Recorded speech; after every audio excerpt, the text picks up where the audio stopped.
welcome back. Dr. Mark L. Teague with a Working Man's Guide. We're looking at figure 3 in chapter 6. It's on page 107 of the book. We're breaking down Dr. Friedrich Beerwald's approach to the history of economic development. Now, you can refer to prior episodes for details. We're looking at the left-hand side of that column. These are the basic phases that every developed economy went through. And if you're here in the United States, we track those like clockwork. And that's true with virtually every developed economy, every developed nation. And you can see nations that are less developed, they're working through that. Those that are underdeveloped, beginning, they have it all ahead of them. But they will go through those phases. Let's start at the top. Tribal, nomadic. That's where humanity lived for thousands and thousands and thousands of years. You hunt, you fish, you trap, you kill. You eat what you kill, and that's all you get.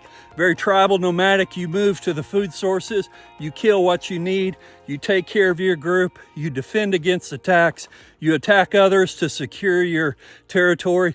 That defined humanity for eons. Many would romanticize that. It's also a very brutal way to live.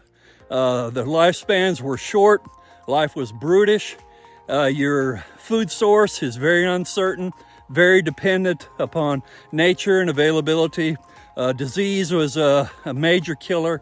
So that's a brutal way to live. Now, I'm going to suspend discussion of the right-hand side of that table until we get through the left-hand side. But as humanity developed, began to understand that if you intentionally cultivate crops and livestock, it gives you a more stable food supply.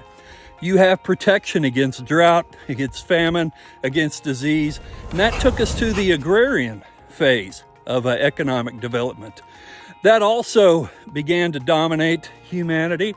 And that brings cities, that brings settlements, that brings trade and commerce. Major steps forward for the human condition. Much more stable, relatively less violent. Still very violent because that tribal nature is still there, but much less than just roaming around the countryside looking for food.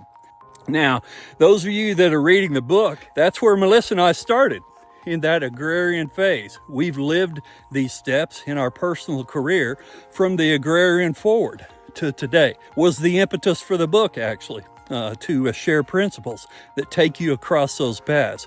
So that covers the first 2 steps. Now we're going to get to phase 3 next time. Join me again. Take care.